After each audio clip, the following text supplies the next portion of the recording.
Good evening, ladies and gentlemen. We welcome you here to the first race of the RTG Winter Mini-Series for 2020, capping off this year with some fun races here. And tonight it's winter-themed as the Aero 88 mod takes to Michigan International Speedway winterized version. I'm Seth Cole alongside Jessica Shelton. And Jess, no points on the line, no championship on the line, just a bunch of drivers out there having some fun and seeing who's going to be able to pick up the checkered flag here in this fun race.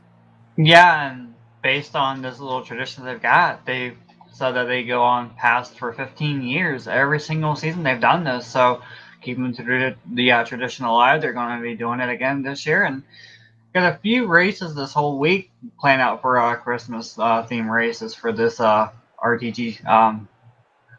I'm not sure what I think it's a winter mini series, I believe. Is that what they're calling it? Yeah, winter mini series. They're only running the Aero 88 mod here tonight for this Michigan race. They'll then be swapping over to the NXS 20 CTS physics for the upcoming races. We'll tell you what those are as well. Unfortunately, we don't have the coverage of those, but it is the night that these drivers are going to at least get to set the tone for this mini series here. And it'll be interesting to watch it. You mentioned, 15 years that they've been doing this. We've got quite a number of former winners in the field here today. And the cool thing I think about all of it is that we've got so many different drivers here that decide to come out and run some Christmas theme cars. Yeah, I'm just doing all of the two Grinch cars. I just keep looking at, I thought I was going to laugh my head off watching Robert's car, looking at the back bumper of the 018 of Robert Balcom. I love the back of his car, but then I was sitting there scrolling around playing with the schemes, and I'm like, oh, well, that looks like a miniature car, and I quickly look at the front.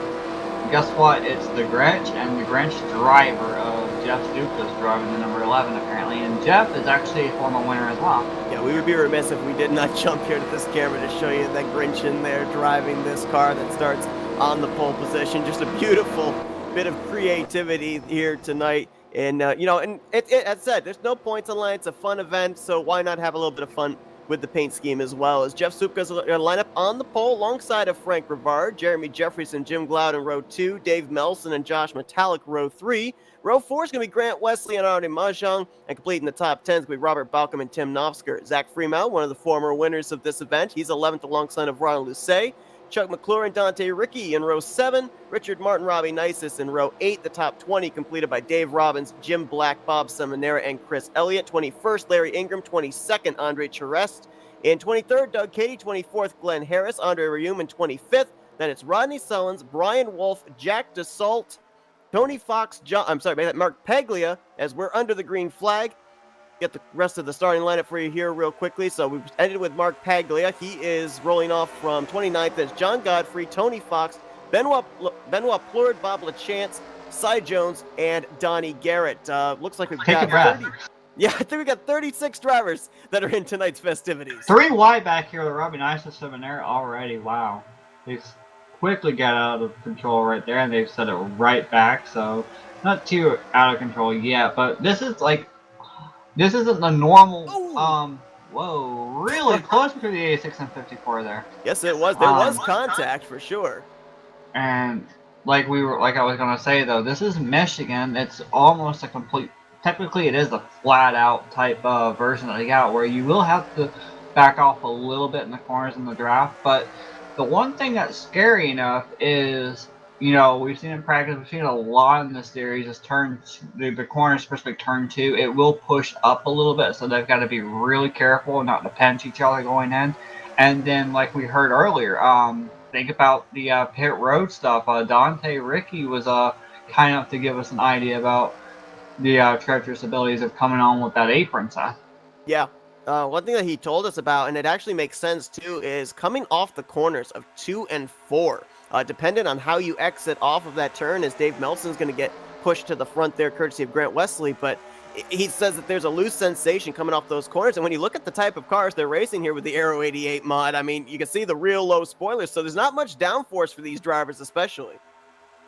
Yeah, it's pretty much going to be more draft reliant than anything else. And, when they start pitting, you want to come in together, but getting off pit road and coming into pit road, that's going to be really treacherous if they come in with a big pack set.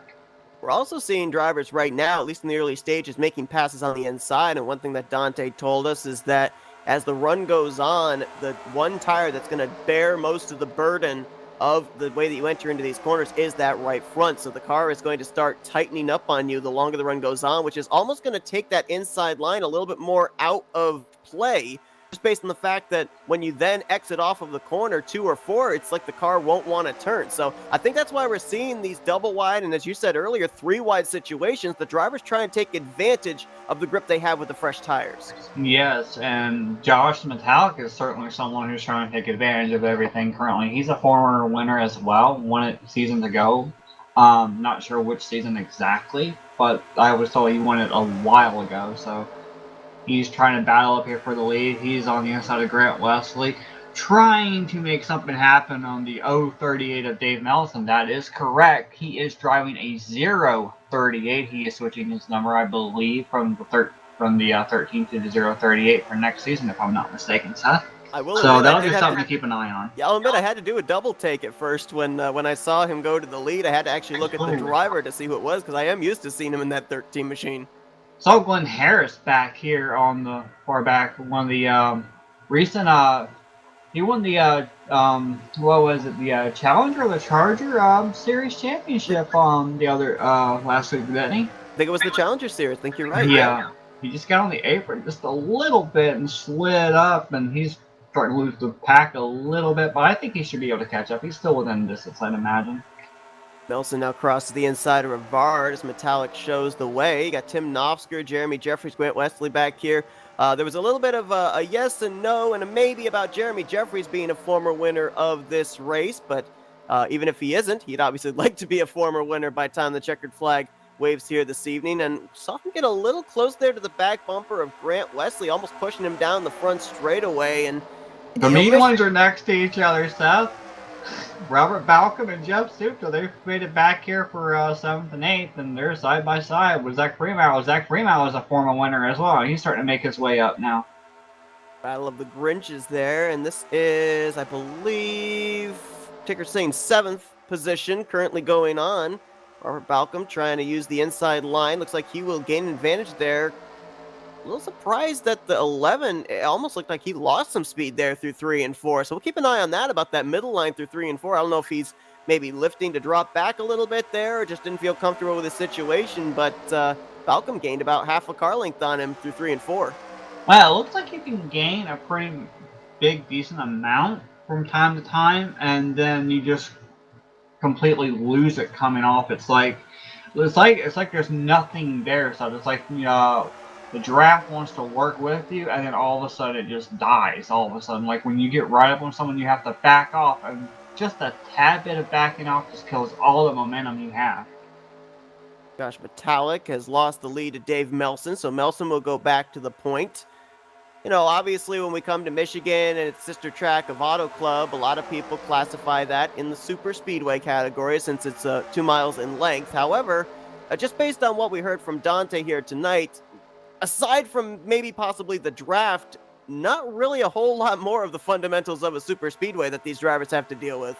Absolutely not. I mean, at a super speedway, they're really used to going all out, a lot of room, but it's almost the same fundamental about being patient, biding your time, keeping in the throttle, but be aware of everyone around you. And that's what they're doing right now. We've seen some of these guys get really loose and really swirly already, but they've been able to manage to keep it really nice and calm. And so I'm scrolling through, looking at some of these paint schemes here, and I've come across the 54 Robbie Nice's Toys for Tots. Santa's butt is apparently on the hood of this machine. I've never heard of that before, have you?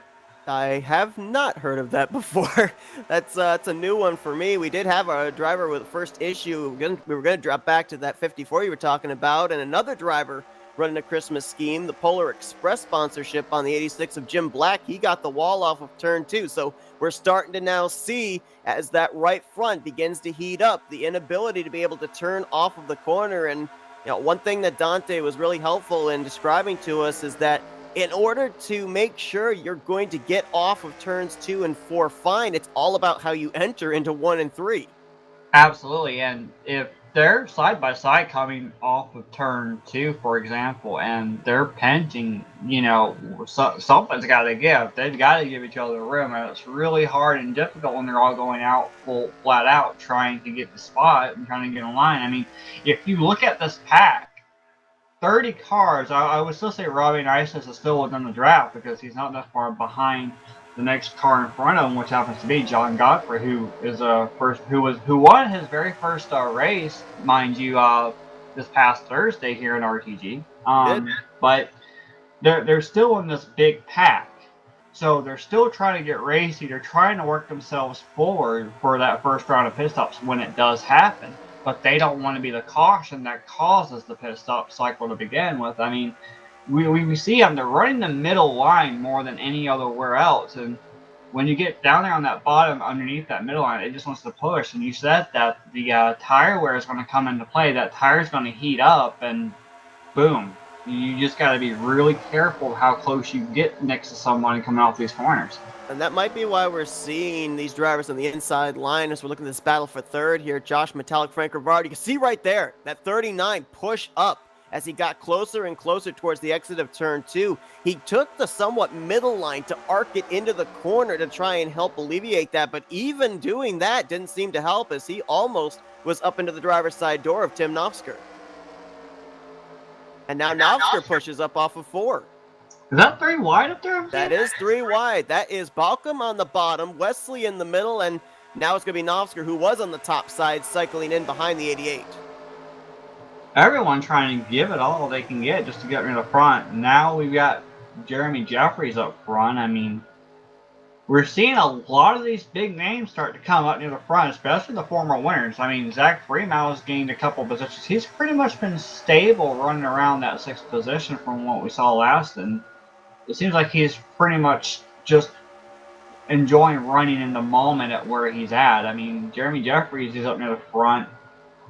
Seth, how long do you think they're going to go before they got to worry about coming in to top off some fuel? Yeah, I was actually trying to think about that moments ago, trying to figure out what the fuel window would be for these drivers. And, we know that the Aero 88 runs with the CTS physics. The number that I've got in my head, and I don't know why, is about 25 to 30 laps, but I might be incorrect. I'm assuming that just based on that we got 80 laps here tonight, that we're probably looking at least at a 2-stop. I just got word, 11 laps, roughly. The tires should make it that far, no worries. 11 laps, 10 or 11 laps where they probably will come in. Looking somewhere between the realm of 24 to 26 laps. Wow, right in the middle of what I projected. Cool. I think I'm ready for my commentator's license. As Balcom's going to go for the 3rd spot on Josh Metallic. Now, there were a couple of drivers when we were cycling through the field trying to look for some other Christmas-themed machines that have lost this lead group. Looks like that Donnie Garrett may have possibly lost the lead group. He might just be barely latched on to the tail end of it, but Glenn Harris, the Coca-Cola machine, Tony Fox and the Ron John Surf Shot machine, he's lost the draft, and the Sunoco car of Cy Jones. Those drivers right now, I would be a little bit worried, I think, just based on the fact that not only are they not up with the lead group, but running by themselves, they're going to be using up a little bit more fuel and might have to pit a little bit sooner than other drivers up here in this pack. Yeah, and they're going about 180 to about 182. They're just by themselves running now. That big group up there, they're running in a huge pack size, so they've got to hope and pray for something to happen, because if this goes into a long green flag run, they're going to not only lose the field during pit stops and be really further back behind after it cycles around, they're probably going to be going close to a lap down. Real quick question for you, Seth. Okay.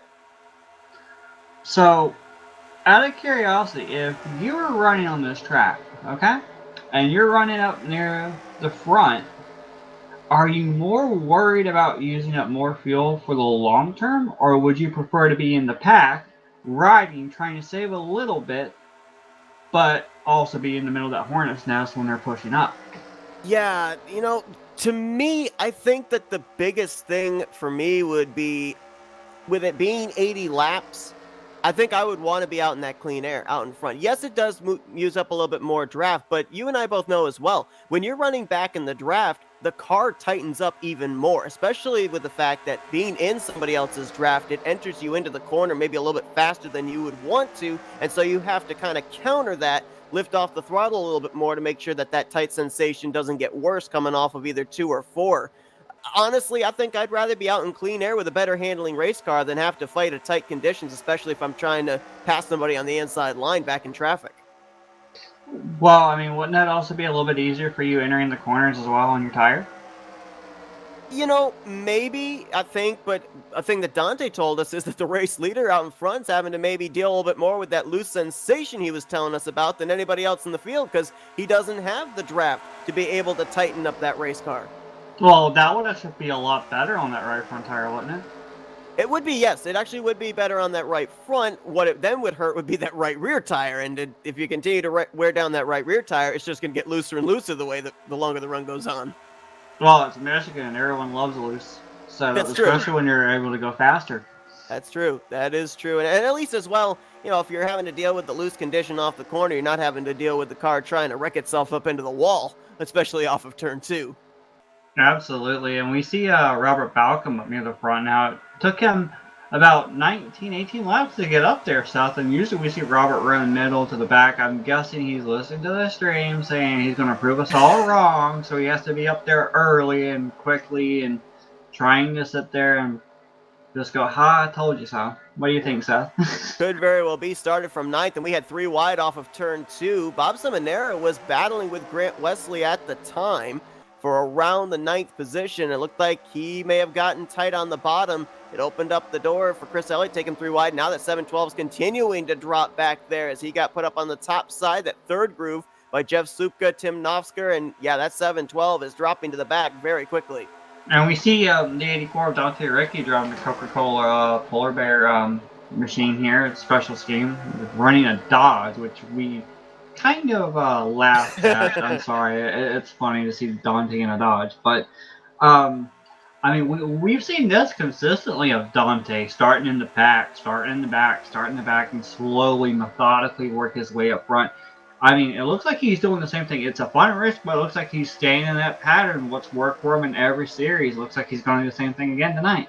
Yeah, and see, the thing of it is, even though it's a fun race, everybody still wants to take the checkered flag, and since we've gone green since the start of this race, it's one of those situations where you gotta calculate your strategy from the end of the race backwards to the beginning of the race, and so, you know, as we saw Robert Balcom slowly work his way up to the front after starting this race just inside the top 10, you've got Dante Ricky, who really hasn't moved at all. Qualified 14th, still riding in the 15th position. So different drivers having different strategies here on how they want to approach the long run racing of Michigan is, man, there's getting tight back here. 3 wide. They're coming down to pit road. Yes, they are. Whoa. You're right. Someone just missed pit road, and someone just hit the brakes really hard around where Richard Martin was. Was that Nofsker, I think, that missed pit road there in the 088? Might have been a couple of other drivers further up. Seminara's in, Dante Ricky is in, Jeremy Jeffries, who pitted from up near the front of the field, he is in this time as well. I think the car I saw was Frank Rivard. He just barely missed pit road. I believe that was who it was. No cautions, so all the time that they lost there with trying to get onto pit road and failing, they're going to have a tough time making it up. Second group coming on in. Yep, here comes Balcom to pit road. Comes flying in. Does Chuck that, McClure. number 18. Chuck McClure's going to stay out and lead the race now, Seth. I mean, I don't know. Pushing it this far, now we're going to have 3 different pit strategies to look at. Zach Freeman, Josh Metallic, Jeff Supka in this lap. Looks like Jim Black came in the lap before. Grant Wesley and Dave Melson also in. There's the 35 of Frank Rivard. He finally made it on to pit road. Trying to find Nofsker, see if he's coming to pit road yet. Doesn't look like it. Nope, Nofsker's in 3 and 4 right now. Whoa, contact. Whoa, there's a wreck. They just wrecked. Caution's out. Caution's going to fly as that was over there in turn 4. Andre Rayum in the 63 and Rodney Sullins in the 38. I was watching Tim Nofsker at that point start cycling through stuff, and it got really tight a little bit. I mean, it looked like someone went really high. I'm not sure whether that was Seminara or Godfrey. It was a red machine. and I just saw the red machine go up a little bit and come back down, trying to slice and dice around the high side, and got really close to the Andre Rayoum machine. Godfrey's going to be the race leader here under this first yellow flag. Looks like he stayed out along with like Novsker, Benoit, Plord. Those might have been the only three drivers that had not pitted yet. And this is going to really shuffle up the field, too, because there's a couple of drivers that got trapped a lap down after their pit stops. Martin, Mahjong, Harris, they all got trapped a lap down. So I don't know if they'll be able to take a wave around here or something. I think that Martin and Mahjong would be in line for the lucky dogs. They might do what they do in certain circumstances like this, where they'll allow everyone to get back where they need to be at on the lead lap. That, when they were right there on pit road, the people who were penalized, they come back down and serve like they did in the Tally Challenge a little while back. I'm not sure if it was last week or week before last, if you remember, Seth. Yep, I actually also think, and you can follow up on this, I think the 712 of John Godfrey might have been out of fuel. I think Ryan Sellers was pushing him to pit road. 712 is Seminaire. 711 is Godfrey. Oh, I meant the 711, sorry, because it looked like he was getting pushed to pit road there. Which one are you thinking of? 711. 711 is the one I'm thinking of. One of those triple-digit numbers. There's a look at what happened to bring out this yellow. We'll try and take a little bit run out of fuel. To clarify, you were correct. He did run out of fuel. That was the race leader at the time. So okay, I think we know for certain now that stretching it to lap 26 or 27 might not be such a good idea. Yeah, and it's a good thing we got people to make sure we call it correctly and not make a mistake. Because if Robert Balcom heard us say, "Oh, well, you can go about 30 laps," like you had suggested around that possibility stuff, that Robert's like, "Well, I'll try to push it out that much," and then we'd have some explaining to do after this race to him. That's why I'm a commentator and not a crew chief. As you took a look at what brought out the caution, that was actually a rather odd wreck as well. Just kind of one of those side swipes that sometimes take place. And more often than not, if you side swipe somebody square enough, everybody's able to still continue. But I guess the 63 of Andre Rayoum, he actually had lost so much momentum getting into the back of Rodney Sullins that when Godfrey came around and made that contact, it was enough to send him around. So really only two drivers involved in this caution, and neither one of them sustaining all that much in terms of damage. So got away with one there. We've had some great green flag racing up to this point, and nice to see the fact that it looks like everybody's still going to be able to continue on.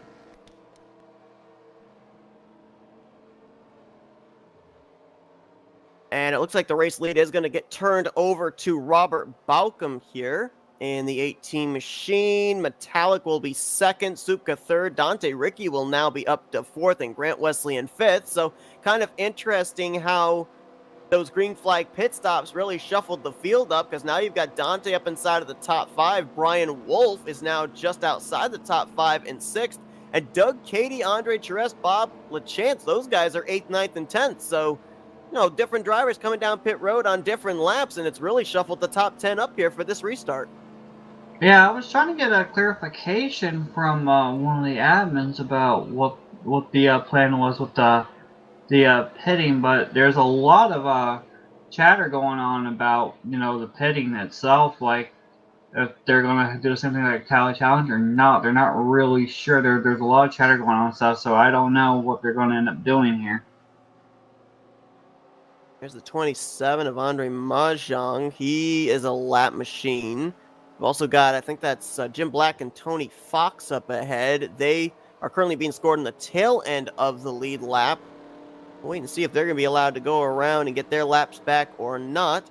Obviously, I'm not an admin, but with it being a fun race, I would say, in this kind of a situation, let them all go around and get their laps back. Get everybody back on the lead lap here, because we've had some great green flag racing for the first 25 laps here. It'd be nice to see everybody still in the running. One driver that will not be in the running, though, who actually did bring it back to the garage area 3 laps ago, and that is Donnie Garrett. So looks like he will finish 34th. And look at this. Robert Balcom's going to come back down pit road. You think that might have been a penalty for earlier on, or what? I don't know. Because wasn't he on pit road during the He was.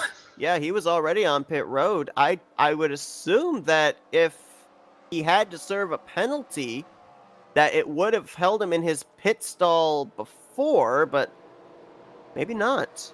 Seth, He is Rick. taking on tires. Oh, so he's going to take all 4 tires? I saw them go up on the right sides. I don't know about taking lefts or not. Interesting strategy, because we know that there's no, like 4 sets of tires for these drivers or anything. It's unlimited, so I can understand maybe coming down, taking on the fresh tires. The one thing I'm wondering about is giving up all that track position, because he was going to be the race leader when we went back green. Right now, it looks like he'd be starting all the way back 27th, 28th, something like that. This would cycle lead over to Josh Metallic, who's going to have Jeff Supta, the pole sitter, onto his outside. And we saw Supta have the lead for a little bit earlier on, and then Metallic had it for quite a while before I believe he relinquished it either to Robert Balcom or Jeremy Jeffries or Dave Melson during that transition earlier on. So far, we have had 7 leaders. 5 of them you actually just mentioned right there. The other 2 that have led laps here. 1 lap led for for John Godfrey, I should say. And then also our other former leader in this race was actually, I believe, Chuck McClure, who was out for 2 laps. So far, 7 leaders have led here tonight. And Josh Metallic about to get us back underway. We're closing in on the halfway point of this race. Still got a ways to go, though. And we're only on our first restart of the night. Now, based on what I'm looking at right now, they're scoring Cy Jones. That's the only car a lap off the pace right now, 1 lap down. And Jim Glau, 28 laps set. I don't know if he didn't exactly get on track, if he blew up. I don't remember you saying anything specifically about the 72 machine, Seth. Well, I haven't said anything because it's a mystery to me as well. I'm seeing it on my telemetry also, with him being scored 28 laps down the 35th position. Now, normally if you don't get onto the track and grid at the start of the race, it will not score you. However, it is scoring him here, so I'm confused about that as well. At one point, I actually went back to try and find him. What I just got told about the 72 machine is that he had fallen out of the server set. Okay. That's what happened. All right, so that makes sense then. Apparently didn't return. Yeah, that would make sense, because with 29 laps down, he would have been out there at least for the first 1 or 2 laps that he would have been scored with. So, break there for Jim Glau. Before we get into really in depth of this, I do want to point out that we see the 33 of Tony Fox. It's good to see him back. He's been battling for a while. Bad issues happening with him with the medical and health wise, and it's good to see him back and enjoying being part of this thing once again. Traditional every single season, like we said earlier. It's good to see him come back and just have fun and enjoy being around the group, Seth. Absolutely. Just to update as well, he did get back on the lead lap, as did Glenn Harris, Jim Black, Andre Mahjong. They all got back on the lead lap under that caution. I think you brought it up already. The only driver that currently has scored 1 lap down is the 7 of Cy Jones, and he would get that lap back if we were to get another caution at some point in this race. As up inside of the top 10, though, there's a lot of racing going on. You got Jeremy Jeffries and John Godfrey side by side. Ahead of them, Benoit Plord and Zach Fremont. Behind them, it's Chuck McClure. He's side by side with the 28 of Larry Ingram. I'm looking right here. Bob LaChance going in turn 1 right now, side by side with Seminara. Bob LaChance, he's been one of those guys who, the past couple of races that we've seen, he's in the back, really quiet, and then he randomly starts making his move closer and closer, not making a lot of noise, and then all of a sudden he's there in the top 10 in the end, and look where he's at. He's already back up into the top 10, slowly moving forward, and let's give a call to Doug Cady. He was in that battle with Glenn I think it was Chuck McClure, actually, with him, and Frank Rivard on the series.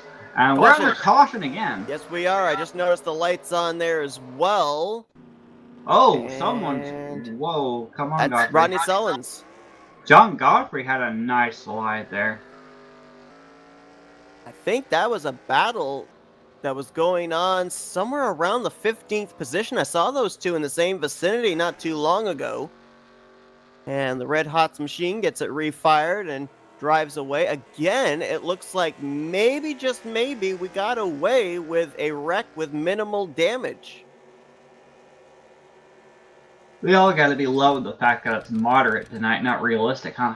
Right, exactly. Well, the thing of it is too, most of the spins that we've seen, they haven't really had any impact with the wall. I think up until now, John Godfrey, I think, is actually going to take a pretty good shot into the outside wall as we take a look at the replay here.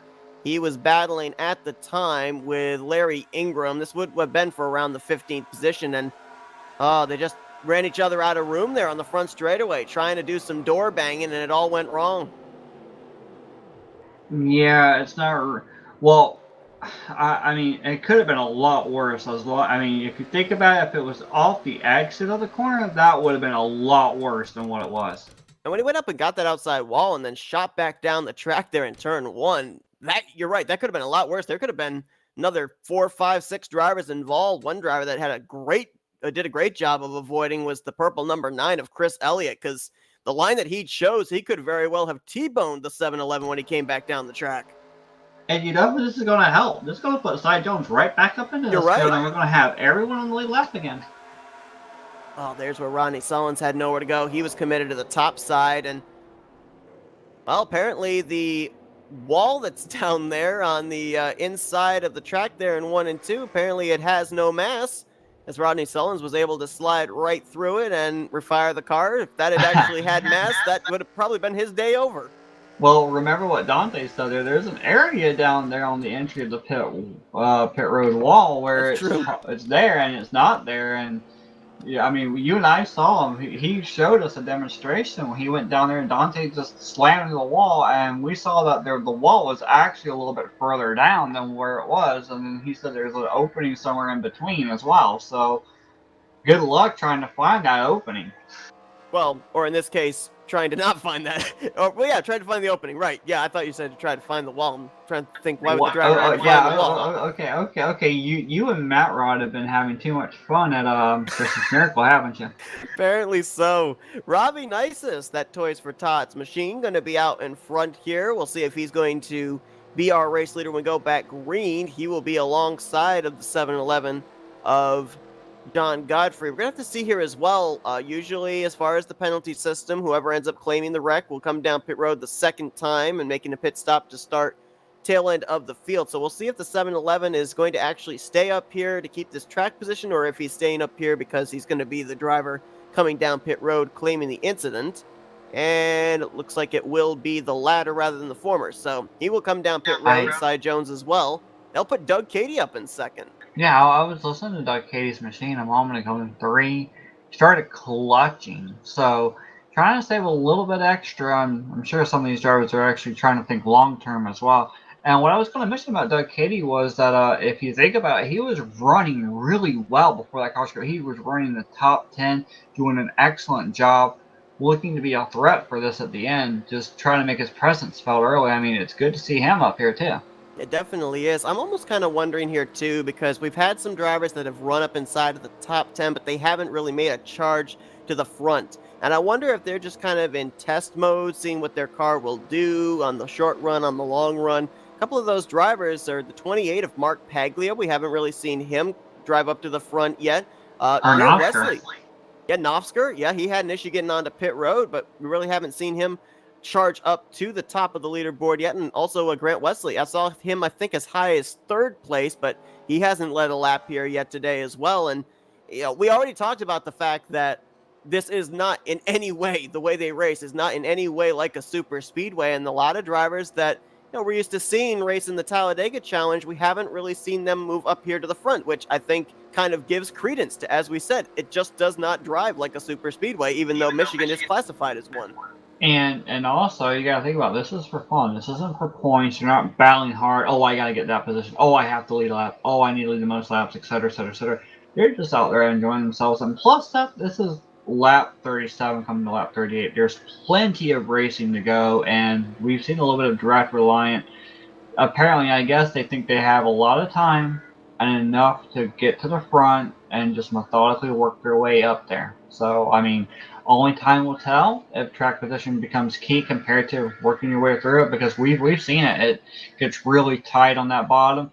That tire just heats right up and pushes them up, and we've seen a lot of comers and goers, basically going on that high side and just falling back, and then you just can't do nothing. You gotta get back in the line and try to run that bottom, middle to bottom, but you can't go anywhere when it just wants to push up so much. Ran the first 25 laps of this race green. We've had 2 cautions since then. We saw the 54 of Robbie Nice's dive to pit road, which kind of piques my interest because I think, just based off the calculations we know of how far they can go on fuel, I think that maybe, just maybe, if we went green to the end, Robbie Nice's might be able to make it on just one more pit stop.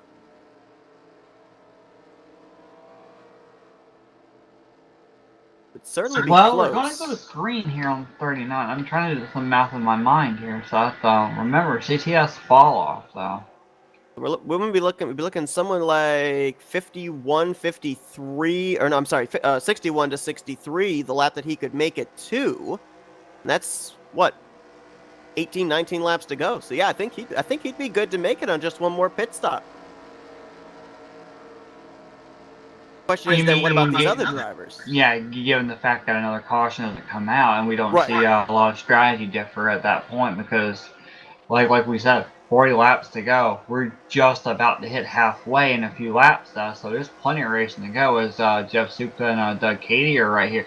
Katie is choosing the high side, which is kind of a surprise to me, but maybe it's about getting that entry in turn 1. What do you think? I definitely think that's exactly the point there of taking that outside line. You're then able to have that higher arc and drive it deeper into the corner, especially if he's able to clear Jeff Supka here, which I think Supka might be allowing him to do. I'm not certain. We'll see as they get down here into turn 1. We're already 3 wide back there. That is, I believe, Paglia put in the middle with Ronald Lucet on the bottom. I think that was Dave Melson on the top side. Well, they seem to be singling it back out to double file right now, which is really smart. Don't want to be too racy as whoa there. Really 3 wide again. Grant Wesley and Doug Katie side by side. Frank Rivard in the middle. They actually are going to clear it. Surprisingly, they were really close back there on the backstretch side. Not sure if Wesley had more momentum or if Rivard backed off. Oh, there's a caution. Wreck. Big one. There's a car flipping up here in turn 3. I do not know which car that is. And Zach Freeman is around. Okay, he's not going to hit anything. Okay, that's great. But, I mean, that just went really chaotic right in 3. Chris Elliott in the 9. Saw Freeman there. There is another car down the apron. I think that's the 96 of Robbins. We've been asked to get a good camera view from the 018's view, apparently, from what I've been asked from the admin to get a nice look from Falcon's view, Seth. Yeah, so remember Robert Balcom came down pit road and was starting at the tail end of the field, so he would have had to have gotten through this. And he did. Nelson, I think, may have gotten a little piece of this incident as well. Saw a couple of drivers actually dart for pit road to avoid the wreck. So we're going to ride on board with the 018, right, Seth? We are indeed. We'll see what Robert Balcom saw here coming through turn 4.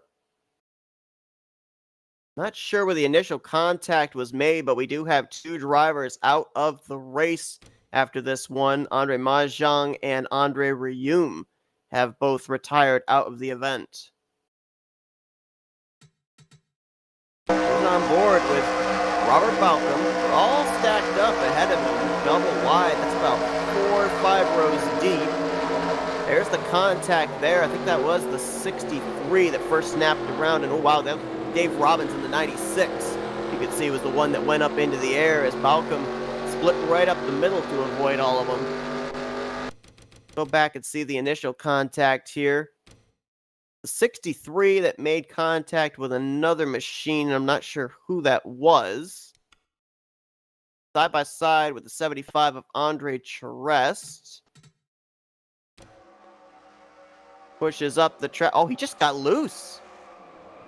Rioum just got flat out loose. There's where Dave Robbins goes up into the air and then comes back into the 63 of Andre Rioum. There's Benoit Plourde, Glenn Harris. We saw further back there, I think it was Cy Jones and Tony Fox and I think John Godfrey. They were all kind of running into each other, trying to avoid.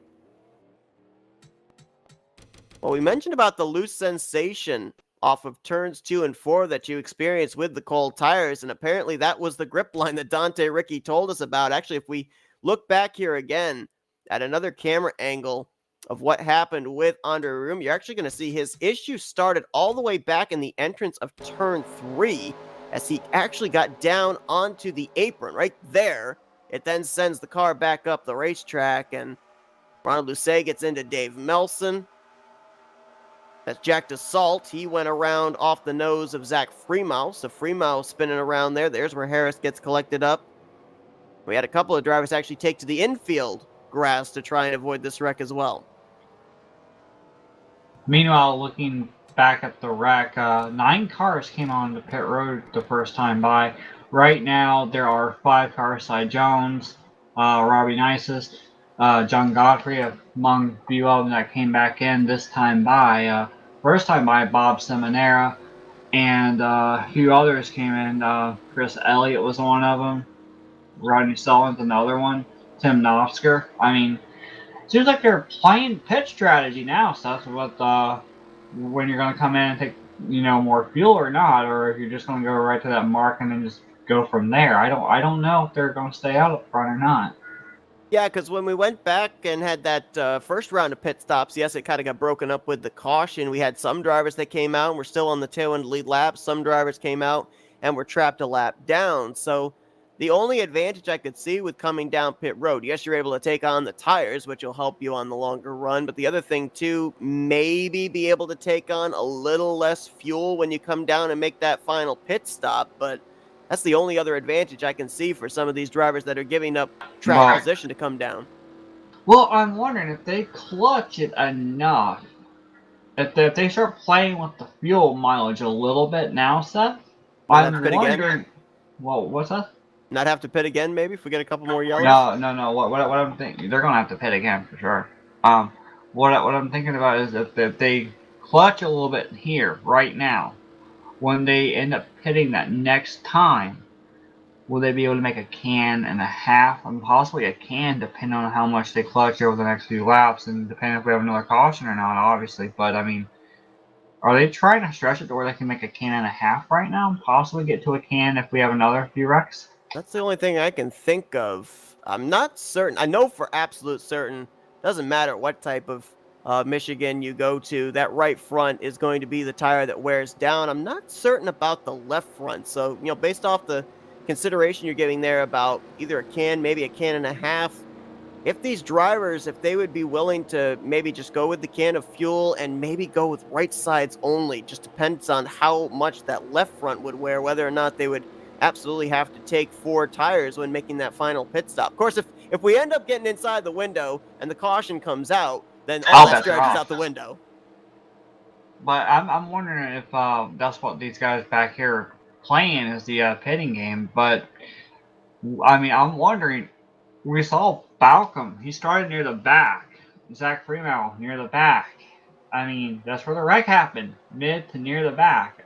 Is it really more dangerous to start back here, or do you want to try to push and get up to the front quicker now? Yeah, I mean, we saw Robert Balcom, a lane opened for him to be able to get through that last wreck, but the question is, if a wreck happens again, will that lane still be there? We've also got some drivers that have decided to continue on here that sustained some pretty good damage. Dave Melson backed it pretty hard to the outside wall. Dave Robbins Harris made contact with the front. Dave Robbins, went up in the air, but he's still out there. So we'll have to see with moderate damage if those drivers are still going to be up to speed. Jeff Soup is going to lead us back on this start with, once again, Josh Metallic right there, Seth. Almost as if we just rewinded this race back here, perhaps to the first restart, as Supka and Metallic, along with Grant Wesley, Doug Cady, and Frank Rivard, going to be the top 5 as we get back underway. We're now into the second half of this race, and we ended up having these 2 cautions. Jess, you were talking about how this is a long race, though no need to really push it that much. What is the portion of this race you think that these drivers now are going to start pushing it as we draw closer to the end? Oh, Doug Cady! And Dante Ricky's going to get into him. They're wrecking on the back straightaway. Larry Ingram comes back across. Oh, they're follow-up wreck back here, too. And there's more wrecking up there. There was Melson. Rodney Sullivan's got a piece of that. Jim Black is spinning down there under the apron of the backstretch. They're still wrecking up here in turn 3. I think Jack DeSalt may have gone for a little loop around to the entrance of that corner. Well, that didn't take no time at all for Nope, that pit strategy to go out the window for that. certainly didn't. That was an interesting one because that was just the initial start of this race. I'm used to seeing drivers on the long run at Michigan really push up off the corner of turn 2, but that time, Doug Cady, it's just as if that car did not go. As we go back and look at this replay here, I'm just gonna kind of bounce a theory off here as well because on the last restart, when Doug Cady started on the outside line, he went up to the third groove, that somewhat lighter gray lane. And it seemed like there was no grip up there at all. I'm almost wondering if he might have gone up there again, found no grip coming off of turn 2, and that's what caused him to get up and into the wall and then eventually bounce down to Dante Ricky. Well, I'm just now looking back at the replay myself, so I'm coming off of turn 2 right now, riding with Dante. Oh, it looked like Frank Rivard kind of pushed up a little bit and just lightly gapped the side of Doug Cady. I don't know if that was a product of Doug trying to turn really hard so he wouldn't hit the wall going side by side. Maybe a bad entry, possibly, by the 007, but it looked like Frank just really pushed up. And there you see, oh wow, I'm not sure who that was that got Dave Melson. Someone got him pretty good. That might have been Dave Robbins again there. There's Dassault spinning. Larry Ingram was spinning, as was Jim Black. And yeah, to your point, it was really hard to tell whether the 35 pushed up or the 007 came down. But as we saw with the contact on the front straightaway during our second caution, the contact between John Godfrey and I can't remember who the other driver was. But, you just can't door bang with these machines because somewhere or another, someone's going to get either up into the wall or is going to end up spinning out. I mean, they all went everywhere. I mean, it's a really good piece of driving by most of these drivers that were able to do that. I mean, going way down there on the apron and below the apron stuff. And we heard Dante say earlier on when he was giving us a rundown of how this track drives, it is slick down there. So really good job for all these drivers to get through that the way they did. That could have been a lot worse if they didn't know what they were doing down there on that slick portion. Good point. You saw right there why the 86 of Jim Black was down the apron and why Dassault had spun over into turn 4. Dassault, unfortunately, had the 86 spin right back up in front of him, made some pretty extensive contact, and Dave Melson, who was involved in the last wreck, was back in traffic. As you're going to see here, he's going to get a piece of Dante Ricky right here, along with Rodney Sullins, and it was indeed Dave Robbins that got Dave Melson in the driver's side door as he was spinning back up the track. So about maybe 8, 9 drivers collected up in this one, our fourth caution of the day. Frank Rivard coming in.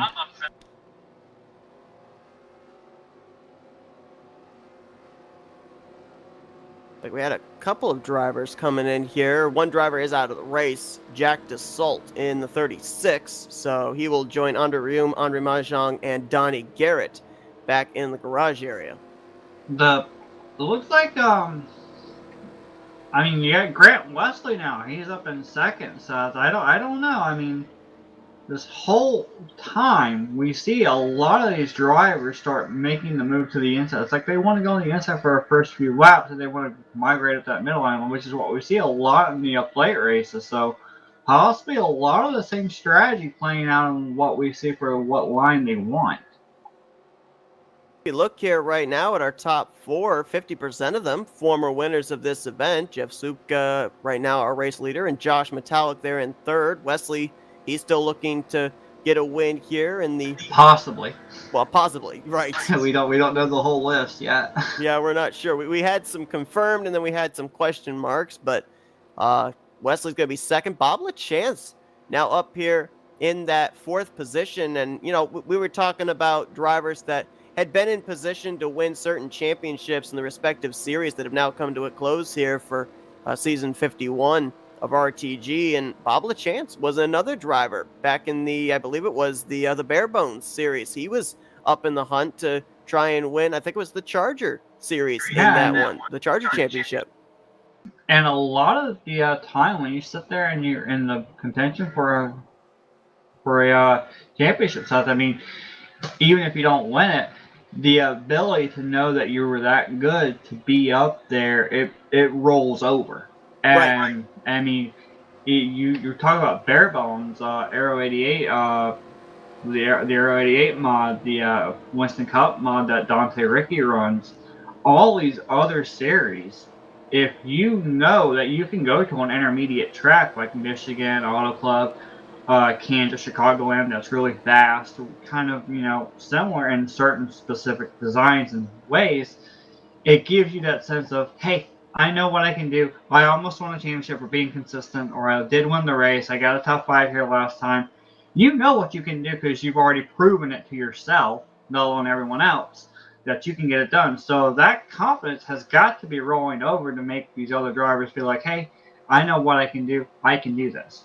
You know what the cool thing about it, too, with this particular track is, with the exception of the Talladega Challenge, all the other series, they ran Michigan, but they ran the Michigan RTG. They did not run this track. So everybody really comes in at the end of the year to this winterized Michigan on an even playing field, having to maybe relearn the track all over again. So I'm guessing that means we shouldn't pick Robert Balcom to win? I don't know. I'm not going to tell you what to do in that case. Why, you don't want me getting yelled at? Or do you want me to be yelled at? It's a fun race. You can't get yelled at. Jeff Supka is going to get us back underway with Grant Wesley second. Third will be Metallic. Fourth, Bob LaChance. Mark Paglia completes top 5. Then you got Brian Wolf, Andre Charest, Jeremy Jeffries, Robert Balcom, and Chuck McClure, the top 10. As we're going back green with officially, it looks like 32 laps to go. Yeah, the pit window is a little bit tighter now based on what we just recently had with that caution stuff. So a little bit more strategy might be playing into the fact of, okay, what can we do? How far can we stretch it? Because I don't think all of these drivers came in. No, these drivers up here towards the front all stayed out. I think from about maybe 18th, 17th, 18th on back. Those were the drivers that came to pit road. And boy, Doug Grant Katie's making a move. Look at him. He went 3 wide and passed not only 1 row of cars, but he passed 2 row of cars stuff. He is really pushing it. He really is trying to get back up there. Oh, man. Ingram almost got down to the right rear quarter panel of Frank Brevard. And yeah, these are a couple of drivers back here. Glenn Harrison, the 08, the 28 of Ingram. I know that they got involved in wrecks, so that might be why Doug Katie was able to get around them as quickly as he was. As up here, maybe 3 wide with Richard Martin, Zach Freeman, and Andre Charest. They settle it out to double wide. Freeman was the one to back out of that situation. So, these guys, they ran quite a number of pace laps here as we had 3 cautions in very close proximity. They want to go back out there and race again. Now, we had a nice long green flag run earlier, and just a quick heads up about something that we haven't really touched on. There is an off-track admin of Terry Bauman. He's off-tracking the series right now, and we need to mention that he as well is another former winner too. So he knows exactly what to look out for and to watch for in this event, Seth. Absolutely. There's Jeremy Jeffries. He's trying to make a move on Mark Paglia. That would be for 3rd place. Gets a nice run there out of turn 4. Will be alongside of 3 that wide. Cusco Havoline machine. 3 wide. Frank Rivard and Doug Katie, Chris Elliott back here in the middle of the triangle.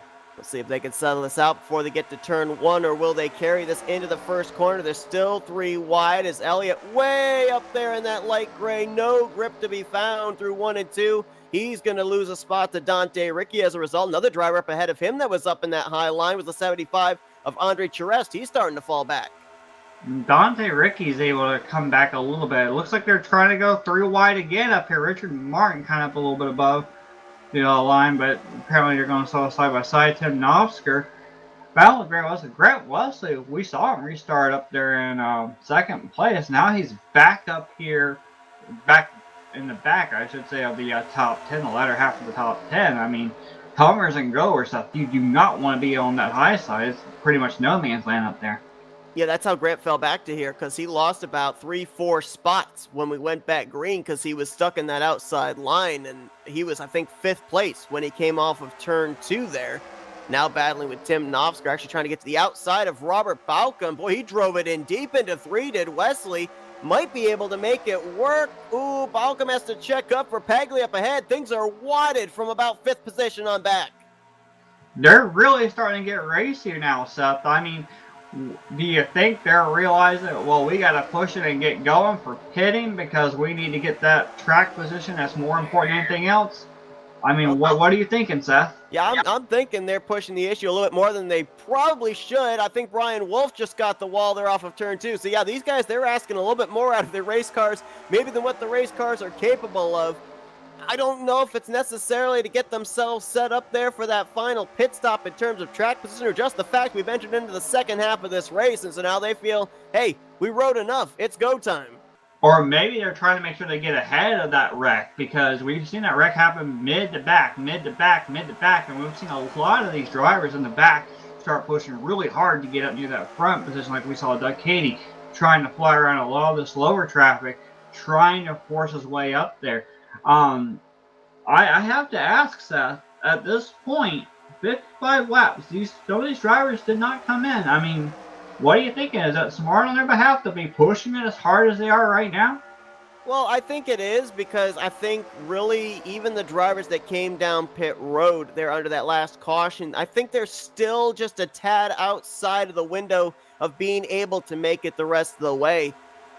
This track in particular, along with Auto Club, are some of the most difficult tracks to save fuel at, because the speeds that you carry here, you lose so much time to those drivers that do give up the time to come down pit road, because they can go out there and practically still be full throttle. I mean, these guys are going about, what, 188, 189, 190 going into the corner. When you're clutching trying to save fuel, you probably have to get down with CTS physics to about 160, 165 in the corner. So you're giving up anywhere from 30 to 35 miles per hour to another driver.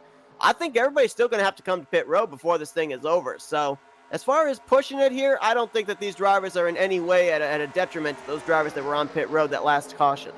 And also Frank Rivard, he's really starting to kind of get a little bit aggressive. He almost hit the side of Seminara back there on the front stretch, Seth. I mean, at what point do you sit there and say, okay, who cares if it's a fun race? I'm going to be aggressive and treat this like it's a point race and actually go, because that's what it looks like they're starting to do. They're getting really aggressive and dicey here. And now they're 3 wide with Dante Ricky, Bob LaChance, and Andre Cheris back here off of 4. Oh, they were getting close up ahead of them as well. Not a whole lot of room being given, as LaChance still on that outside line. Now he's going to have to drop back. That'll leave Dante Ricky and Andre Cheres to battle for, looks like, going to be around the 18th position. So that's racing all the way through the field, all the way back inside of the top 20. Battling up near the front right now. Chuck McClure went up side by side with Jeff Supka, but Chuck McClure didn't have any friends on that bottom. The whole high side started moving. Goodness, sorry to cut you off there, but Tim Knopfsker and Grant Wesley, they were actually bump drafting down the back straightaway, and Grant gave Tim such a shove, he almost ran into the back of Robert Balcom going into turn 3.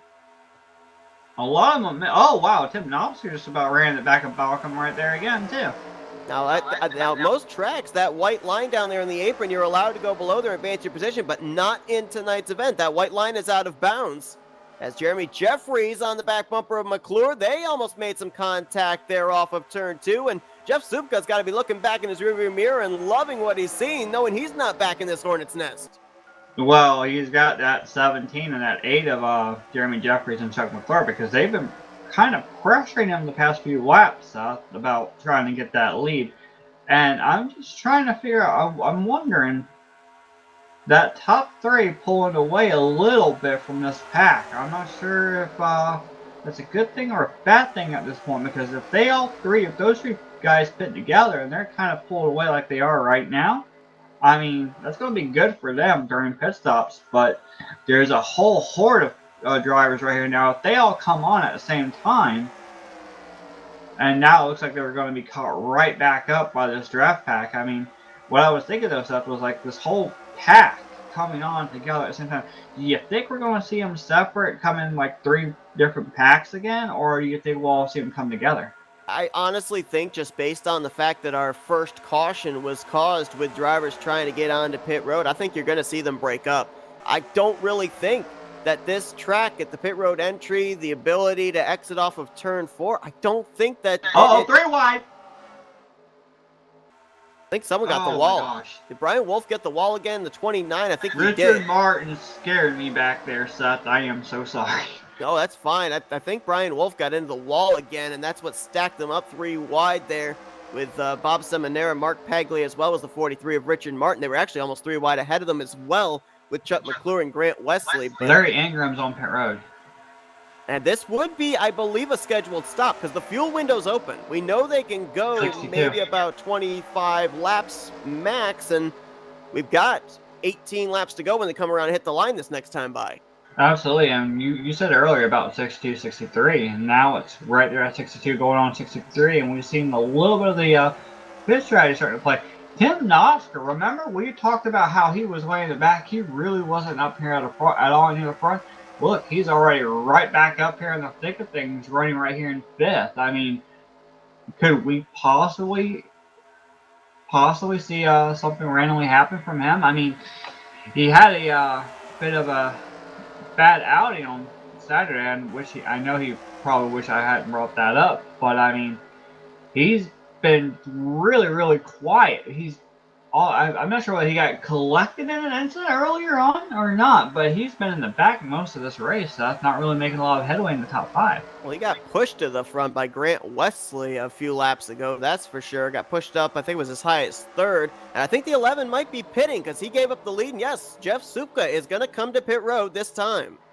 That'll hand the lead over to Jeremy Jeffries, who has been pretty much in the lead a little bit of this race. I don't know how many laps he's led already at this event, but I mean, every once in a while when I look back up there, if it's not Supka or the 39 of Metallic, it's usually that 8 car of Jeremy Jeffries up there. I mean, he's been a pretty much factor all race long up in the top 5, Seth. Yeah, Supka's led the most with 32. Jeffries just led his 7th lap of the race. You saw that only Supka and Chuck McClure came to pit road that time around. We'll see if anybody else is going to get drawn to pit road in this lead group, and it does not look like it.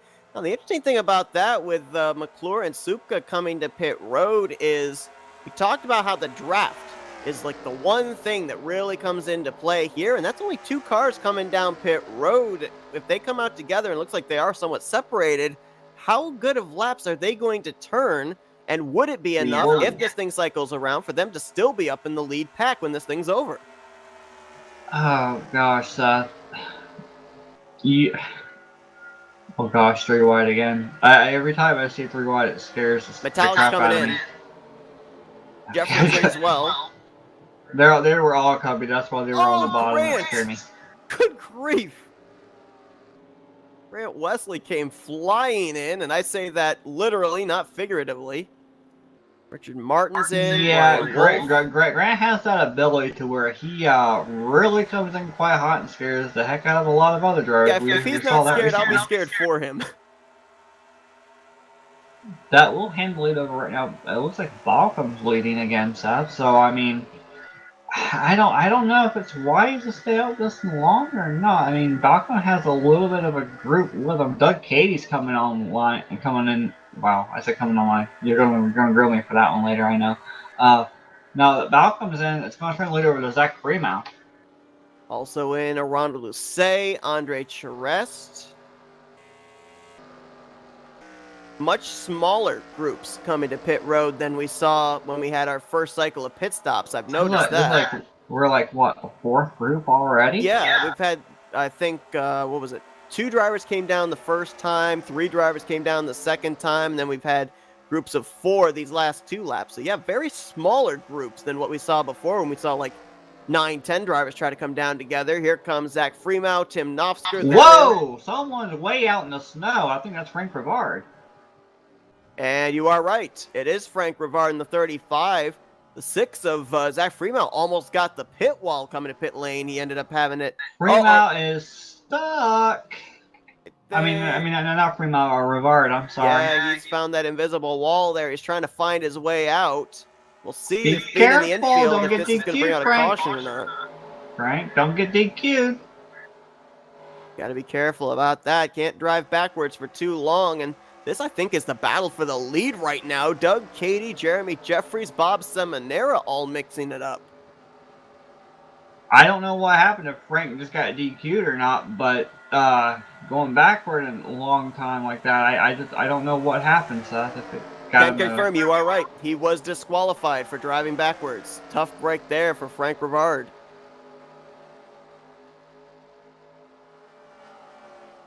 And Jeremy Jeffries might have brushed the wall there off of turn 2. Look at him split Dante Ricky 3 wide as he came back onto the track. A 3 wide again. Josh Metallic up the middle with Bob Seminaire on the bottom. Katie on the top side. And Seminaire in the 712s coming down pit road. I think that is a regularly scheduled stop. Seminaire was actually the leader, had been able to stretch it that far. why does someone always gotta prove us wrong? Why? Can we not go one broadcast without being proven wrong, Robert? Do you have to do something to prove us wrong? A couple other drivers that had stayed out. I think one of them is still out there. Yeah, it's now our new race leader, Robbie Nisus, in the 54. He still has stayed out, and I believe Tony Fox in the 33. Those two still need to come to pit road to complete these pit road cycles. Well, remember, Robbie usually comes in on the last caution of every lap, so he can push it a little bit further than what these guys can. I'm looking right now at the intervals, and I mean, he had about 35 seconds between himself and that group back there that we know can make it on fuel. I wonder how much he was saving here. I mean, right now we're still at 10 laps to go. I don't know if he would have 10 laps still left in the tank of that machine, but he could pull off a fuel miracle here if indeed he was saving enough under that green flag run. Well, Jeremy Jeffries is coming off of turn 4 right now. Zach Freeman is a little bit ahead of him at the start-finish line. Dave Nelson, who was third, has come on to pit road now. So that's going to turn third probably over to the 006 machine of Zach Freeman. So these guys are starting to reel them in. If Robbie Nisus has to come in, that's so really bad because he was up front. I'm sure he actually enjoyed that. Robbie Nisus and Tony Fox both running first and second coming to pit road. That's going to turn the race lead over now to the 006 of Zach Freeman, but he's got quite a gap here back to Robert Balcom, so I think they're going to eat him up pretty shortly. Yeah, that gap that they have, it's gone. It's gone. It didn't even last hardly even a moment, so. What do we got here? 8. Oh, Balcom's gonna really dive it down there. And Metallic's gonna go up high there. Thought about maybe seeing if they checked each other up, obtaining it 3 wide. Now he's got Jeffries to his inside. I mean, this I think is go time because I think we run 3 to 4 laps under the caution flag. So theoretically, we could be racing to lap 76 for these drivers. They're seeming to go single file back here. Andre Terrace, Bob LaChance is trying to make a move on the 75. Chuck McClure's back here along with Ron Luzier. Richard Martin and Paglia. They're catching the machine of the 96 of Dave Robbins to pass him right now. But this right here is basically 10th on back right now. Seth. Right. And they're going into turn 1. Right now we have, I believe, 9 cars in this pack. Yep. 9 drivers in this group. Balcom, Jeffries, Fremont, Wesley, Novsker, Metallic, Katie, Ricky, and Supka. Those are the 9 drivers right now that are in this lead group that more than likely, with the amount of laps we have left, are going to be the ones to settle it out for this race win. I don't think these guys are going to be playing nice, even though it's a fun race. I think these guys are going to go from nice to naughty real quickly, Seth. What are you thinking? Well, you saw right there. I think that was the telltale sign. Jeffries looked to the top side. Balcom moved up a half groove to block him. Now they're going to make their way around Bob Seminara. Well, I just have a question. Who's on whose, happy holiday gift card list here? Yeah, what are you thinking? The Christmas card list might get smaller as these laps tick away. Who knows? Balcom started this race from just inside of the top 10, rolled off from 9th. Jeffries started 3rd. Grant Wesley, he started in 7th. There goes Novsker, making it 3 wide down here. And he is going to make it stick, it looks like. Hold the yellow line pretty well. It looked like he was able to make a stick, but did you see that run that Jeremy Jeffries had on that high side? He was able just to pull away from Zach Freeman. And he also got a run there on Grant Wesley, pushed him down the back straightaway. Look how that brought the 88 right up to the back bumper of the 18 of Robert Balcom. Getting really, really tight and hairy up there, but it's also getting a little bit tight and hairy back here where Mark Paglia, Bob LaChance, Ron Luzier, they're all back here trying to follow Richard Martin, who's pretty much leading this bigger second pack, and he's at the line now, and he's still a far, far way away. He's going into turn one while these guys are coming off of two. And now Grant Wesley's going to get to the inside of Robert Balcom, or tries to. Balcom's going to throw the block. Wesley tries to go. Whoa! Contact! Jeffrey spins. Yellows Race is out. going to be over. I think we're racing back to the caution. I think the race will end when we get to the start-finish line. Chuck McClure really battling hard back here, trying to get in position. Jeremy Jeffries sideways, trying to get his car uprighted. And Seth? I think this is over. I think Robert Balcom has won it. They got to the completion of lap 76 coming to the caution. The possibility, and I'm going to just throw this out there, the possibility is there that we could get a one-lap shootout. However, because we did get through that cycle of green flag pit stops, we do have a few drivers off the lead lap, which adds an extra caution lap on. So I think this race officially is going to be over, and I think Robert Balcom is going to be your winner. Yeah, I would totally agree with you. I honestly believe this race is over too. Just under 4 laps to go. I don't see them getting back green. Go back and see what happened on the backstretch. And oh God, that was incredible. Did you not see the move that was made by Grant Wesley, and then the block that was thrown by Robert Balcom? That's what you got to do in these races, Seth. And I honestly thought this was going to be the case of if we did have this race end under yellow. This is why what the end result would be possible bumper grab, just on the fact that. We saw earlier, Grant Wesley and Tim Nofsker were pushing each other down the back straightaway. You had Jeffries pushing Wesley, and it was looking like if you were going to get around Robert Balcom for this win, you were going to have to do it on the top side. The fact that Wesley was able to try and make the move on the inside line, things were just going to stack up too much. And if you were Jeremy Jeffries, you had to be pushing the back of that 88 because it's the only way you were going to be able to get around Robert Balcom. I mean, risk versus reward, Seth. We right. see it time and time again. And honestly, it's at that point where that lap is coming. You can't sit there and say, "Oh, I'm just going to ride in line now and just wait for the end of this race." You never know, because remember, we saw Richard Martin, Chuck McClure, all these guys back here. They were battling really hard. Mark Paglia, they were in a group of their own. They were racing hard side by side as well. The caution could have come out anywhere else too, and you're wanting to make sure you're the leader at that lap as a precaution in case that caution does come out. And the tough thing here for Jeremy Jeffries, as we were riding on board with him, is it's a little bit more difficult at a track like Michigan to predict that car ahead of you when they're going to make that move, and to have your bumper lined up exactly with them in order to help push them. You saw when Wesley moved low, Jeffries tried to do the same, but he was already on the back bumper of the 88 at the time. That's what caused the bumper grab, sent him up into the wall, and Zach Freeman got a piece of it as well. And again, we already talked about this at the very beginning of the broadcast. This is a fun race. This is a fun Christmas race that they do every year. And with the risk versus reward, you're more than likely going to make that type of a move in the closing stages in a non-points event where you're out there just having fun than in a race where, maybe a championship could potentially be on the line. The Larry Ingram machine's coming up pit road. I think that's the lapped car is having to make a pit stop, if I'm not mistaken. I'm not really sure unless Larry Ingram's just doing that out of silliness or respect or however he's doing it. I'm not sure whether he actually needed to pit or whether he was off cycle or not. He might have had to because he was off sequence. I think he came down pit road 10, 15 laps earlier than everybody else when the green flag pit stops were taking place. And we see that the caution lights are still on, Seth. Yeah, so, there's no way that we're going to be going back green because next time around, Robert Balcom will be seeing the white flag.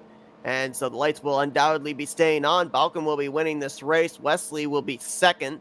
Nofsker in third. Metallic fourth. And Dante Ricky Looks like he will finish out in the 5th position. Robert Balcom had a couple of spells up at the front of the field. He worked his way from 9th up to 1st in the first 20 or so laps of this race, and then worked his way up here to the front in the closing stages and was there when it mattered. But you would have to think, and you can weigh in on this because I know that you've run over in the Tally Challenge, it's got to be a lot more difficult to throw blocks and anticipate where the move's being made at a track like Michigan as opposed to maybe Daytona or Talladega, just based on the fact there's just so many more lanes, especially on the backstretch. Don't remind me about throwing blocks, especially at a sister track of Michigan right now, okay? All right. But anyway, Seth, I mean, you gotta time it just right, and the one thing you gotta know is the track. You've got to be comfortable with the track. You gotta know where you can do this and what you can and cannot do. Robert was confident enough to know what he was able to do and actually able to pull it off the way he did without getting wrecked. And you gotta admit that that's great for Robert as he receives the white flag right now. I mean, it's a great feeling for that driver to know that, hey, I was able to pull it off. I blocked. I'm sorry you didn't get the win, but still, you get what I mean. It's just great to see that actually worked and paid off for him. And I just can't stop looking at the back of that back bumper of his machine, Seth. I love that back bumper of his machine. Robert Balcom, one of several, sporting the Christmas theme here tonight. He'll be taking the checkered flag when they come around here at Michigan Nextel Winter, the first race of a series of 4 for the RTG Winter Mini Series. A couple of other tracks they'll be going to here in the next week or so. They've got Marty Moville, which I've still yet to look and see what that even is. I know it's Martinsville, but just the name intrigues me. I'm just so curious about that. Is it Martinsville? Is it like a Martinsville with a mound or something, or what? I don't know. It's definitely piqued my interest. They're then going to be going to Papyrus, which is, of course, a very original track to this sim, and then they're going to be finishing it off at RTR Super Speedway, which, of course, we've also gotten to see these drivers over in the Barebones series take to that track before, so going to be interesting to see who at the end of the week ends up having trips to victory lane in those ones. But of course, as mentioned, this is the only race that Flatout Racing Network is broadcasting of those 4. But it could be interesting to see nonetheless who also be able to take checkered flags, as here tonight at Michigan International Speedway, the Christmas-themed version of Michigan. It's the Robert Balcom who's going to be the Grinch who steals Michigan, as he's going to be coming down to the checkered flag, and he is going to be winning the first race of the RTG Winter Mini Series. And you can just hear it in the background. Who? Robert who? Yes, that's who. Little Robert who. From Whoville. Well, Robert Balcom, well, look at this. From one Grinch car to another. A little congratulatory bump from Jeff Supka. And everybody congratulating that number 18 machine. And watching Side Jones and all these other drivers going in the snow stuff. They're just having a fun time now. Making some snow angels. How can you make snow angels with a car? Out of tire treads. Well, I'm really anxious about this Martinsville track, because I'm wondering if they implemented that ramp somehow in the infield. I mean, man, if you can make a number 3 out of tire treads, you can make a snow angel. Robert Balcom going to come around here to do his burnouts, as he's going to get to celebrate here tonight at Michigan, winning the first race of the RTG Winter Mini Series. And as he does that, let's take a look at the finishing results from this race. We already told you your top 5. Top 10, Doug Cady, great run for him. We talked about him midway portion of the race, and he stayed up inside of the top 10 really the entire second half. Jeff Supka there in 7th. Even though he got some damage, Zach Freeman was still able to bring it home in 8th. Richard Martin in 9th, and Chuck McClure completing the top 10. And, you know, for all of these drivers out here, another kind of capacity of a fun race is, yeah, everybody wants to go to victory lane, but just based on the fact there's no points, no positions, everybody, despite where they finished, you know, they're able to still look back on this and say, you know what, I enjoyed participating. Absolutely. I mean, remember they've got a few races coming up as well that they're going to be doing for fun, as with the new NXS20 mod, and that NXS20 mod is one that they're going to be using for next season. That's going to replace the CWS 2015 mod that they were using for Barebones. So I mean, they're going to get used to that mod a little bit and have fun with it and see what they can and can't do. So it'll be a fun experiment for these drivers to enjoy for the rest of the week. And like you said earlier, it's in a season. They're just enjoying themselves, and then everything starts back up again with a brand new season coming up in a week or so, and back to business as it always is for points this time, Seth. Absolutely. You see here down the end of the finisher results, drivers that retired out of the race. We had 5 cautions here this evening for this 80-lap event. And Robert Balkan, we'll be talking to him in Victory Lane momentarily. Let's talk here first, though, with some of our top 3 finishers. And why don't we kick things off with Tim Nofsker. Hey, Tim, it's Justin Seth up here in the Flatout Racing Network studios. You got us? 10-4, got you guys. Well, man, I mean, it looked like you guys were having a lot of fun out there. It looked like there were a lot of challenges you guys had to deal with Michigan here today as well. But I want to go back to a thing we saw you and Grant Wesley do, where the two of you kind of 2-car tandem down the back straightaway. And you guys gained a lot of time, gained a lot of ground on the top 3. Was that something that the two of you kind of put back in the back of your mind for the closing stage of this race, of maybe that's how you were going to have to work your way up to the front? Well, that goes back to super speedway stuff where, bump drafting and pushing the guy in front of you. Grant's an ace at that. He really is. I know we ran a race over at your place Saturday, and he was pushing me around then. He's just excellent at that. So, yeah, 2 cars faster than 1, especially if you get kind of hung out of the main draft. You can still hold the station there.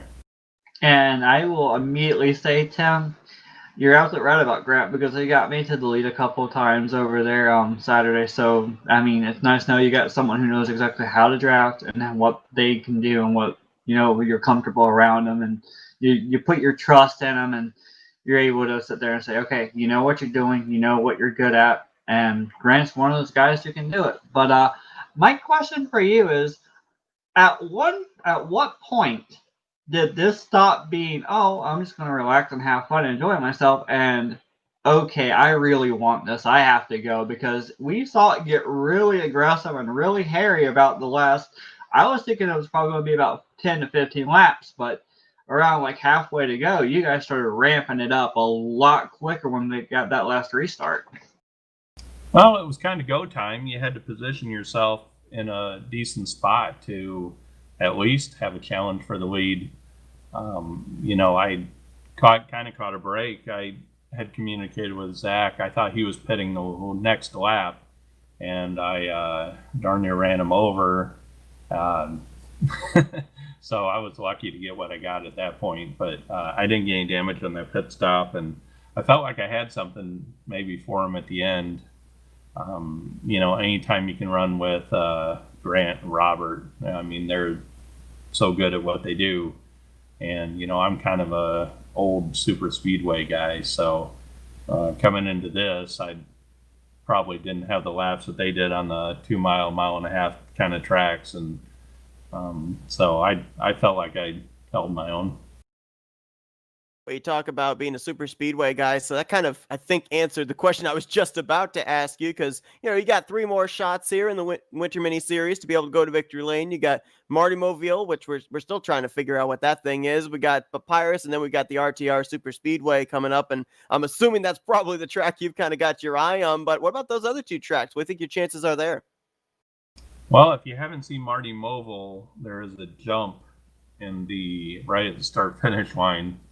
Oh my God. It's quite interesting, and I think that's a win at all costs. So, that's kind of a green flag, no pun intended, to maybe settle some scores. And, some of these faster guys are going to probably have more of a target on their back. I don't know if I fit into that category, but I'm sure I've ticked off a few people somewhere along the line. I'll probably end up in the first row of the grandstand. Well, Tim, congratulations on a third place run here tonight at Michigan. We're now going to turn the microphone over to you to let you do some shout outs. Well, as always, my daughter Lexi, she watches all my races. Her husband Dan, and my two wonderful grandkids, Chloe and Jackson. They're probably in bed by now, but I appreciate their support. And RTG, they always do something special. So Terry admin the race tonight. He always does a great job at that. And and you guys for sure. I love watching your broadcasts, whether it's our league or someone else's, and you guys always do a great job. So I appreciate everything you guys do. All right, that's Tim Nofsker, third place here tonight at the winterized Michigan International Speedway. Once again, congratulations, Tim. Thank you. And let's see if we can get our second place finisher, Grant Wesley. Don't you mean your second place finisher, Matt Watkins? Because that's exactly what Grant Wesley's turning into, Seth. Grant, it's Justin Seth up here in the Flatout Racing Network studios. You got us? Yeah, I got you. Well, man, I mean, close there. You had a shot to maybe win this thing. It looked like you and the aid of Jeremy Jeffries had a plan on the back straightaway. Just didn't go right. I noticed that you and Tim Nofsker, you guys were pushing each other quite a bit in the around the midway portion of this race, more like towards 20 laps to go. Was there any thought in your mind with you and Jeremy Jeffries maybe trying to do that tandem on the top side? Because it looked like Robert was pretty willing to block that bottom. Yeah, no, I tried the first half of the race working that top side. I tried it from every angle because, going into turn one, you can kind of really sweep it up high and you get a monster run off too. And every time I do it, I can never get down low. I'd be stuck on the outside. And like I said, I tried the outside for the first half of the race. It wasn't working out. But yeah, me and Tim, in one of those instances where I got stuck on the outside, I fell back to like 10th and I found Tim back there. It was late in the race. So heck, me and him just hooked up on the very bottom of the track and straight to the front we went. And then we had that last pit stop with 15 to go. And, as the money stopped, I hit it good and hard. Thankfully, I didn't get black flagged. Came out with the leaders and worked my way back up to the front and found my good buddy Jeremy Jeffries. We always work together. And, so when the incident happened with 5 to go, I seen Jeremy was kind of working his way up the front stretch so I could get a wide entry. So me and him went high. Robert was down low. I knew I was going to have a big runoff too. I did, and I went to go down low. Jeremy had a better run, and I know his intentions were to push me. And whenever Robert threw the block, I just checked me up enough where Jeremy couldn't get moved in time to prevent the bumper hook there. Yeah, Grant, that was a great run that you had. It was really fun to watch. It just seemed like you were more.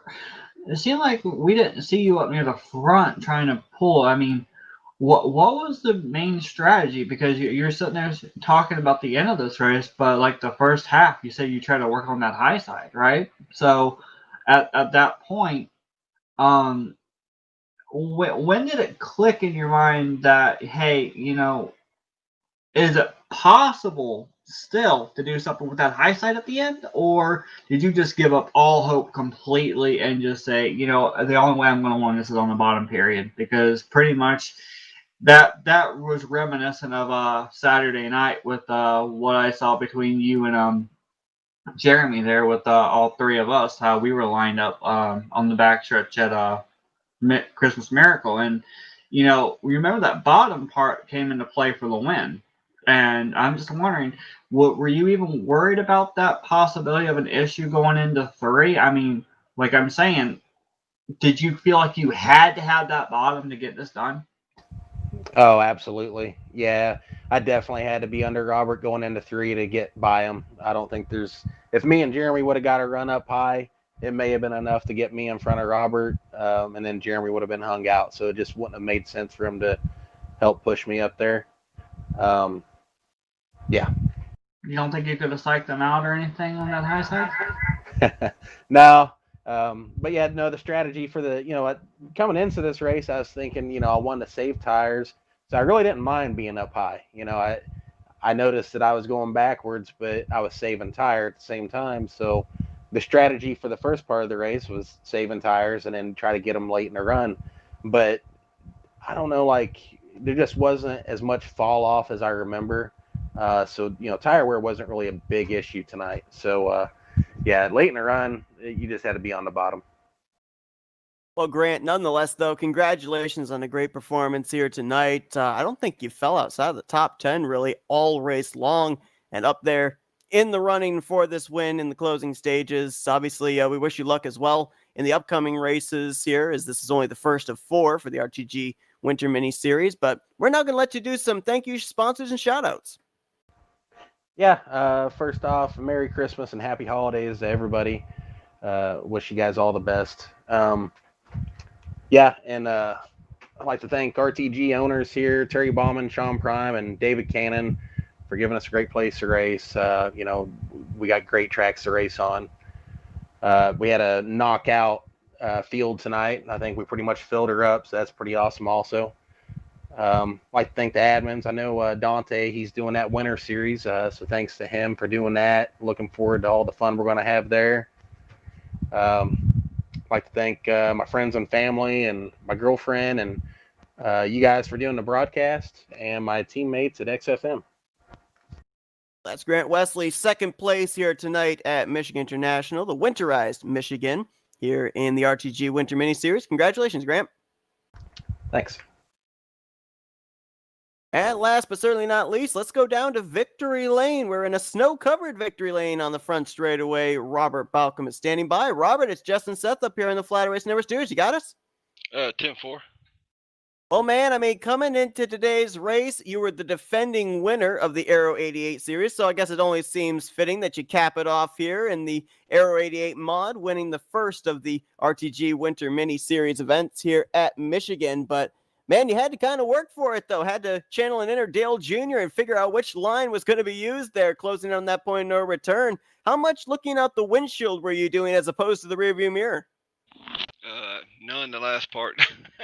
I mean, I hate to, honestly, I really hate to ride the bottom like that. I mean, I just don't like to do it, but it was such an advantage to be down there with the draft. The draft here was just ridiculous. I found out the first part, me and Zach got hooked up on that first run, and we just drove straight to the front there. And so I knew I had to get out front. That's the reason I usually don't run that hard, but soon we went after that first pit stop, or last pit stop, excuse me. I come out behind Jeremy, and I knew I wanted to try to get in front of him as fast as I could because the dirty area does play a factor here. And then once your tires, if they got up to over 230, they didn't really want to turn as good. So I wanted to get up front and just kind of keep my car on the bottom there as much as I could. If they were going to pass me, they're going to do it on the outside. That's for sure. Well, Robert, just out of really, I mean, first of all, congratulations on the win. But I'm just really curious. We usually see you, and I'm sure you were listening to broadcasts as well at points. I mean, we don't really usually see you push that hard, and we kind of saw you push a little bit harder, a little bit earlier than what we normally see you do. And I'm just wondering, were you driving this track like a normal Michigan, or were you actually changing up your strategy based on it having that issue off of 2 where you got your tire wanting to heat up so much and just push up and everything else? Like, were you treating this any differently than what you normally would with the Michigan track, or how are you attacking this? Usually I probably run like 50%. I was probably running 75 tonight. I mean, it's kind of no points race. Kind of go at it, have fun with it. I still try to save my stuff there, and then I think it was that one they had a caution or something, and I ended up being the leader or whatever. And I was looking at the gas, and I noticed that all I needed to do is really save 1 lap of gas. And the way everybody was racing, everybody was running real clean and stuff. I thought this thing might go green, so I kind of gave it up and went to the back. And then after that, we had all hell break loose twice in front of me, and I was like, "Forget it, I'm not doing that again." I know the wreck on 3 and 4. I don't even know how I made it through. They were high, low, and if you got too low, there was a big old bank of snow down there that you'd hit, and you were just demolished if you did that. So, there at the end, it was pretty much hammer down and let it go at the end. You know, Robert, one thing that we were told, especially here at Michigan, was that that right front was going to be a big issue. And we saw a lot of drivers really having to deal with the car on the inside line pushing up. Now, we saw you slowly, methodically work your way in the early stages of this race up from ninth to the race lead. It didn't look like you were dealing with that condition, but was there a way in how you were able to work your way methodically to the front where you were able to counter something like that? Or did you feel that kind of tight sensation, especially when it all kind of accordions up there off of two? Yeah, definitely. And I always kind of keep my tire temps up when I'm watching. And once it hit to like the 220, 225 range, you could start feeling the tire rolling over the right front a lot more. So I kind of more or less, I was just roll. A lot of people really going off in the corner hard.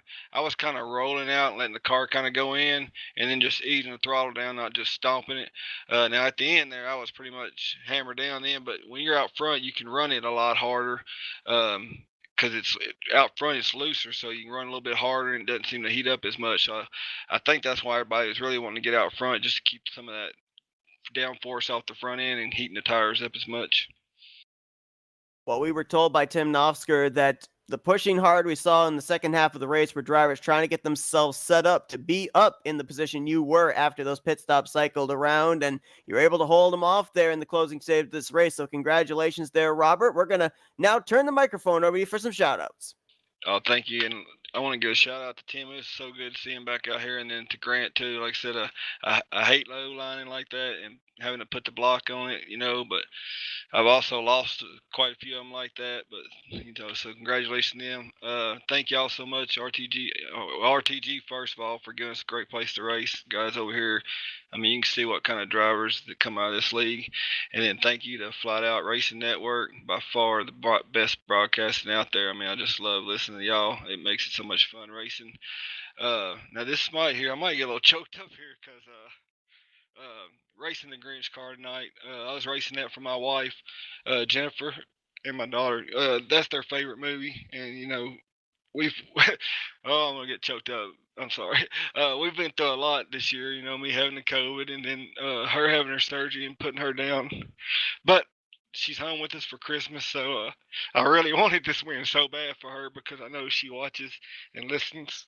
And I just wanted this win so bad, so I could give her that, Christmas prayer. I know it's just a game, but she's my rock. And I mean, I wouldn't be nowhere without her. So I hope she's listening. Let her know I love her. I did win it for you finally, and I want to give a shout out to my daughter too for both of them cheer me on, and then everybody out there. I want to wish everybody a Merry Christmas. Enjoy the holidays. Make sure you let your loved ones know that you love them every single minute because you never know when they might not be here.